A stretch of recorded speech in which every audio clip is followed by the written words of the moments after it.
If you have ever loved someone so much that you kept a piece of them close to your heart for decades after they were gone, this story is going to stop you in your tracks.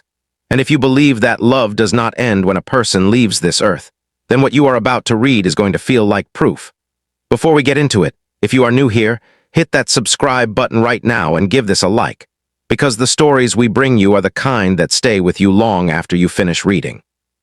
Today's story is one of the most quietly powerful moments ever captured on the Family Feud stage.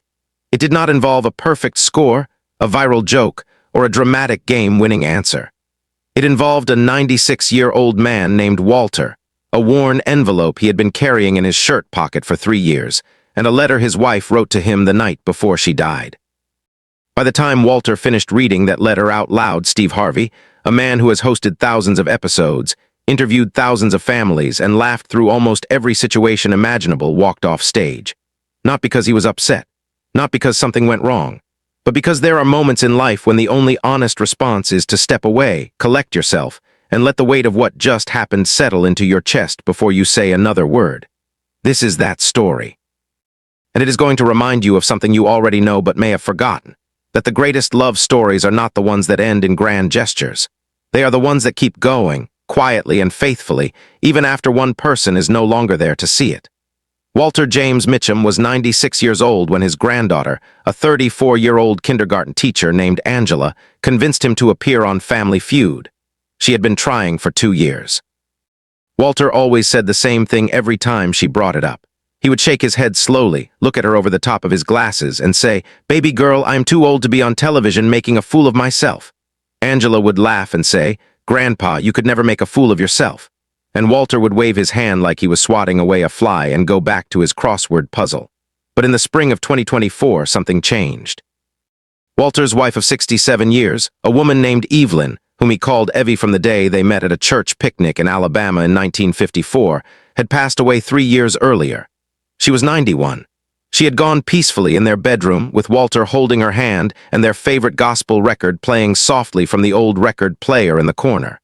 After Evelyn passed, Walter had become quieter. Not sad in a way that worried people, but quiet in the way of a man who has lived a full life and is now spending a lot of time remembering it. He still got up early every morning, still made himself a proper breakfast, eggs, toast, and exactly 1 cup of coffee, still read the newspaper from front to back, still called Angela every Sunday at 11 a.m. on the dot, the same time he and Evelyn used to call her together. But the house was different without Evie's voice in it. The kitchen felt bigger somehow. The evenings were longer. The silences had a different texture, not peaceful the way they used to be, but hollow. Angela knew this. She could hear it in his voice on those Sunday calls even when Walter said everything was fine. And she thought that getting Grandpa Walter on Family Feud, out of the house, surrounded by noise and laughter and family, might do him some good. What she did not know was that Walter had already made up his mind to go. He just had not told her yet. He had made up his mind because of the letter. 3 years before she died, Evelyn had written Walter a letter. She did not tell him about it while she was writing it. She did not make an announcement, did not sit him down to explain. She simply wrote it late one night, sitting at the small wooden desk in their spare bedroom, the one they had always talked about turning into a proper home office but never quite got around to, while Walter was asleep down the hall. She used her best stationery pale yellow paper that she had been saving for years. She wrote carefully in her deliberate looping cursive, the kind of handwriting that takes its time because the person writing it believes the words are worth taking seriously. She sealed it in a matching envelope and wrote 3 words on the front, "For when ready." She left it on top of Walter's Bible on his nightstand, where she knew he would find it. She told him very simply not to open it until he felt stuck. Until life had stopped moving forward and he could not figure out how to start it moving again. Walter found the letter the morning after her funeral. The house was finally empty after a long day of visitors and food and well-meaning people who did not know what to say and said too many things anyway. Walter sat on the edge of the bed and saw the envelope. He recognized Evelyn's handwriting immediately. He picked it up, turned it over in his hands, held it for a long time. He was not ready. He could feel that clearly, the way you can sometimes feel the truth of something in your body before your mind catches up to it. He was not ready, but he was also not going to put it back. He folded the envelope carefully, slid it into the breast pocket of his pale blue dress shirt, the one Evelyn had given him for their 60th anniversary, the one he had worn to her funeral because she always said he looked his best in it, and he buttoned the pocket closed. He transferred it to every shirt he wore after that, every single day for 3 years. It went with him to the grocery store, to church, to his doctor's appointments, to the birthday party of Angela's youngest daughter where he ate too much cake and did not regret it for a second. Everywhere Walter went, Evelyn's letter went with him. He still was not ready to open it, but he was not ready to let it go either. Then one Tuesday morning in March, Walter woke up at 4 a.m., earlier than usual, even for him, and he lay in the dark for a long time just looking at the ceiling. He thought about Evelyn. He thought about the 67 years they had built together, year by year, like people laying bricks. He thought about the way she hummed while she cooked, always slightly off-key, always completely unbothered by it when he pointed it out, which he did every time because it made her laugh. He thought about how she used to reach over in the car and just rest her hand on top of his while he drove without saying anything, not making a point, not being romantic in any deliberate way, just there, just wanting to be in contact with him. He got up, went to the kitchen, made his coffee, and sat down at the table in the early dark. He took the letter out of his shirt pocket and set it on the table in front of him. He sat with it for a long time. He still did not open it. But something had shifted that morning, quietly and without drama, the way the most important things usually shift. He called Angela when the sun came up and told her he would do the show. The Mitchum family arrived at the Family Feud studio on a Wednesday morning in late April. There were 5 of them: Walter, Angela, Angela's husband Darnell, Angela's younger brother Marcus, and Walter's great-niece Renee, who was 28 and had driven 4 hours from Memphis just to be there, which was the kind of thing people did for Walter without being asked. They were a warm, loud, funny family, the kind that finishes each other's sentences and teases each other relentlessly out of pure love and long history. The production team was charmed by them within minutes. During the pre-show interviews, the producers asked each family member to share something about themselves. When they got to Walter, he sat very still, thought for a moment, and said, "I was married for 67 years to the most remarkable woman I have ever known. She passed 3 years ago. I am here because she would have thought this was a hoot." The producer laughed. The camera operator laughed. Someone off to the side said quietly, "Oh, we love him already." Walter did not smile. He was not trying to be charming. He was just telling the truth, the way people do when they are old enough to have stopped caring about how it sounds. Before the taping began, Angela pulled a producer aside and quietly mentioned that her grandfather had a letter in his pocket. A letter from his late wife that he had been carrying for 3 years. She thought he might want to share it at some point during the show. She was not sure, but she wanted them to know it was there. The producer nodded, made a note, and said they would follow Walter's lead completely. What nobody in that studio knew that morning, not Angela, not the producers, not the camera operators setting up their shots, was that Walter had already decided. This was the day. He was ready. The Mitchum family played a strong game. Marcus was fast and funny, pulling survey answers out of nowhere that made the audience roar. Renee landed a perfect answer in the second round that earned a standing cheer from the crowd. Angela and Darnell were steady and warm and good at reading each other, the way people are when they have been a team for a long time. And Walter participated when it was his turn, getting his answers in cleanly and without fuss. But it was clear to anyone watching closely that Walter was not really there for the game. Every few minutes the camera would find him, sitting still in the middle of all the noise, watching his family with an expression that was impossible to name exactly. Not sad, not distracted, something more like present in a particular way. The look of a man who is watching something he loves and taking the time to actually see it. Steve Harvey noticed Walter before the first commercial break. Steve has spent years reading rooms and reading people, and something about Walter's quality of stillness caught his attention in the middle of all the studio energy. During a break, Steve walked over and crouched down in front of Walter's seat, not in a performing way, but like he genuinely wanted to be at eye level for this conversation. "Sir," he said, "I have to ask, how old are you?" Walter looked at him evenly. 96, he said. Steve's eyes went wide. He shook his head slowly, like he was doing math that kept coming out the same way. 96 years old, sir, what is your secret? Walter did not hesitate. Marry the right woman, he said, and then spend every day being grateful you did. The audience, which had been half watching from their seats, erupted. Steve stood up and turned to the room like he was presenting evidence. "This man right here," he said, pointing at Walter. "This man right here." But Walter was not finished. He looked at Steve with that same level steadiness and said, "I have got something I would like to share today, if that is all right, when we get to the right moment. I have been carrying something for 3 years, and I believe today is the day." Steve looked at him for a moment, really looked at him, the way you look at someone when you are trying to understand what they are actually telling you. Then he nodded. "Yes, sir," he said quietly. "When you are ready." The Mitchum family won the main game. The final buzzer, the celebration, Renee's little victory dance, Marcus giving Angela a hug so enthusiastic it lifted her off the floor for a second. All of it happened, and it was genuine and joyful. But Walter sat quietly through the celebration. Not detached, not unhappy, just waiting. After the noise settled, Steve came back to center stage and said something he did not ordinarily say after a win. He said, "Before we go to the next part of the show, I want to stop for just a moment, because we have someone very special with us today, and during our break he told me he has got something he wants to share with us." The studio went quiet. Not the managed quiet of an audience following a host's cue, but the instinctive quiet of a room full of people who can sense that something real is about to happen and do not want to miss it. Steve walked over to Walter, stood in front of him, and spoke in his regular voice. Not his host voice, not the warm, amplified version he uses for the cameras, but the plain, direct one. "Sir, you told me you have been carrying something for 3 years. Are you ready now?" Walter reached into the breast pocket of his pale blue shirt and took out the envelope. 3 years of being carried close to his chest had softened the paper and deepened the fold lines, but the envelope held its shape. On the front, in faded but perfectly legible cursive, "For when ready." Walter held it in both hands. The studio was so quiet you could hear the ventilation system running above the lights. "My wife wrote this to me," Walter said. His voice was steady and unhurried.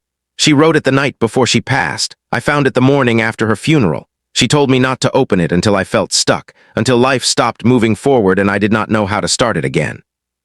Paused for just a moment. "I have been carrying it for 3 years. I was not ready before today." He opened the envelope. The letter was 2 pages, written on pale yellow stationery in Evelyn's careful hand. Walter unfolded the pages, smoothed them once against his knee, and began to read without any preamble, without looking up at the cameras, without any performance at all. "My darling Walter, if you are reading this, then I am gone and you are stuck. I know you get quiet when you are stuck. You stop talking as much and you spend too much time alone with your thoughts, which have never been the best company for you without me there to balance them out." A few people in the audience laughed, gently, recognizing something true. Walter kept reading. "I want you to know something first before anything else. 67 years was not enough. I know that sounds like something a person says, but I mean it as a fact, not a feeling. 67 years of waking up next to you. Of hearing you hum in the bathroom in the morning. You always thought I was asleep, but I was never asleep. I just liked listening. 67 years of building this life with you, and I still feel like we were just getting started. That is not sadness. That is the truth about what a good life feels like from the inside. It goes too fast. It is supposed to." Walter's voice remained steady through all of it. He read on. "I need you to do something for me, and I need you to take it seriously because I will not be there to say it twice. I need you to keep going, not in the way people say it when they do not know what else to say. I mean, keep going the way you always have, with your whole self, with your curiosity, with your stubbornness, with that particular way you have of making everyone around you feel like the most important person in the room without even realizing you are doing it. Do not let losing me make you smaller. You were never meant to be small, Walter, not once in your life and not now."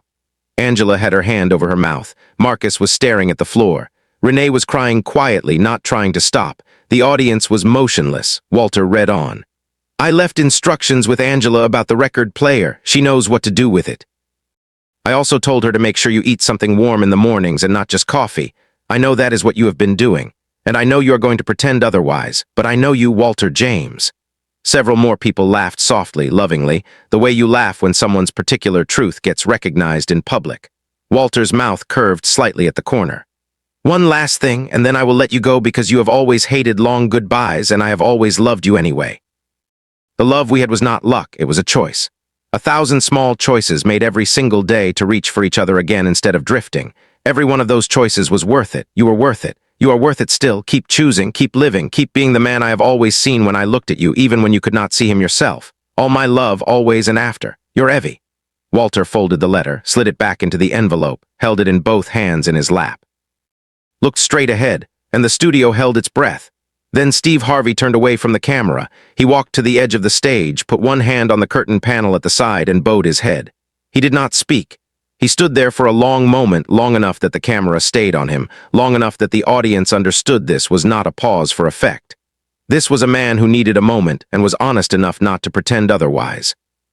A producer who was there that day later said that in all her years working on the show, she had never seen Steve Harvey go still like that. He was not crying dramatically. He was not performing grief for the cameras. He was simply stopped, the way a person stops when something real gets through all the noise and lands somewhere deep. After a long pause, Steve turned back. His eyes were red at the edges. He walked back to Walter slowly, and when he got there, he did not reach for a clever line or a warm, hosting sentiment. He just looked at Walter and said very quietly, "Sir, thank you for sharing that with us." Walter nodded once. "She deserved to be heard," he said. "Even now, even still." Steve put his hand on Walter's shoulder for a moment. Then he straightened up, took a slow breath, looked out at the audience and said, "I have been doing this show for a long time, and I have never felt something like what just happened in this room." He looked back at Walter. "Love like that is not luck, it is built, brick by brick, choice by choice, for 67 years. He paused. "You are a remarkable man, sir." Walter looked up at him. "No," he said simply. "I just married a remarkable woman. She did most of the work." The episode aired 3 weeks later. The clip of Walter reading the letter did not go viral in the way most things go viral, explosive for a day, then gone. It spread the way things spread when they are true. Slowly, person to person, attached to text messages that said things like, "You need to watch this right now," and "I am not okay," and "Please share this with someone you love." Within 6 weeks, it had been viewed over 80 million times across platforms. The comments were unlike anything the show's social team had encountered before. Instead of jokes and reaction gifs, people were writing actual letters in the comment sections to their late mothers, their fathers, their grandparents, their partners. One comment that received hundreds of thousands of likes read, "I lost my husband 2 years ago, and I never knew how to explain to anyone what it feels like to still love someone who is no longer here. This man explained it for me in 2 minutes." An elderly woman who had never used social media asked her granddaughter to help her post a comment that said, "My husband of 54 years passed last fall. After watching this, I am going to write him a letter tonight. I think it will help. I think she was right that it helps." A man in his 30s wrote, "I called my wife immediately after watching this. I did not know what to say, so I just told her I was glad we were building something together. She knew why. She always knows." Hospice organizations began sharing the clip alongside guidance on letter writing for patients who were nearing the end of their lives. Grief counselors cited it in sessions. A professor of literature assigned it to her students alongside essays on love and mortality, and said it held up. A letter Evelyn had written, simple, specific, unhurried, written on yellow stationery in the spare bedroom while her husband slept, had somehow become a piece of public conversation about how love works and what it leaves behind. What the story gave people, beyond the clip and the letter and the image of Steve Harvey standing at the edge of his own stage unable to speak, was permission. Permission to carry something unread for 3 years and not call that avoidance. Permission to grieve without a schedule. Permission to keep loving someone past the point where they can hear you say it. Permission to be 96 years old, to have lived a full and real life, and to still have something true and necessary to give to the world. Grief counselors who studied the Walter clip pointed to something specific about his approach that they felt was worth naming. He had not forced himself into readiness. He had not opened the letter because enough time had passed, or because other people thought he should, or because staying in his grief felt like weakness. He had simply waited, carried the letter with him, and trusted that when he was ready he would know. And he had been right. Evelyn's instruction, "Not until you feel stuck," was, therapists noted, a remarkable piece of emotional wisdom. She did not say, "Open this when you are sad." She did not say, "Open this when you miss me." She said, "Open it when life stops moving forward," because she knew him. She knew that Walter could handle sadness. What Walter could not handle, what would quietly undo him, was stillness, the feeling of life going nowhere. And so she wrote him a letter that was precisely designed to get him unstuck. And it took 3 years and a television studio in Los Angeles, but it worked exactly as she had intended. Steve Harvey has talked about his years on Family Feud in dozens of interviews. He returns again and again to the laughter, the absurd answers, the families who made him lose his composure in the best way. But when he speaks about Walter, and he has, carefully and briefly in a small number of conversations, he always comes back to the same moment, not the letter, not his own walk to the edge of the stage. He comes back to what Walter said after he folded Evelyn's letter and Steve asked him how he was feeling. Walter had looked at him calmly and said, "I feel like she is still talking to me, and I think she probably always will be." Steve has said that sentence changed something in how he understands what love actually is. Not as a feeling you have, but as something that keeps going independent of whether both people are still present. A practice, a commitment, something closer to a direction than a destination. Something that, if you build it right, keeps running even when one of the builders is gone. Walter Mitchum was not famous. He had not done anything the history books would record. He had lived in the same state most of his life, worked hard, built a family, loved one woman for 67 years and outlived her. He had carried her last letter in his breast pocket every day for 3 years, and on a Wednesday morning in late April he had sat down in a television studio and read it out loud because she deserved to be heard. That was all. That was everything. That was, if we are honest about what a good life looks like from the inside, more than most of us will ever manage to do. If you made it here to the very last word of this story, then you already know what to do. Go tell someone you love them, not in a grand way if that is not how you are built, in a small way. In the specific, quiet, particular way that only you can do it, the way that mentions the humming, the hand on top of yours in the car, the record player in the corner. In the way that, if you write it down and someone carries it in their pocket for 3 years, they will know without question that it came from you and from nobody else. The world is loud and fast and full of things that disappear before they mean anything. Walter and Evelyn built something that did not disappear. It just changed shape. And it reminded 80 million strangers all at once that they had something worth protecting. If this story stayed with you, give it a like. Share it with someone who needs to hear it today. And subscribe, because this is the kind of story we will always make time for, and we do not want you to miss the next one.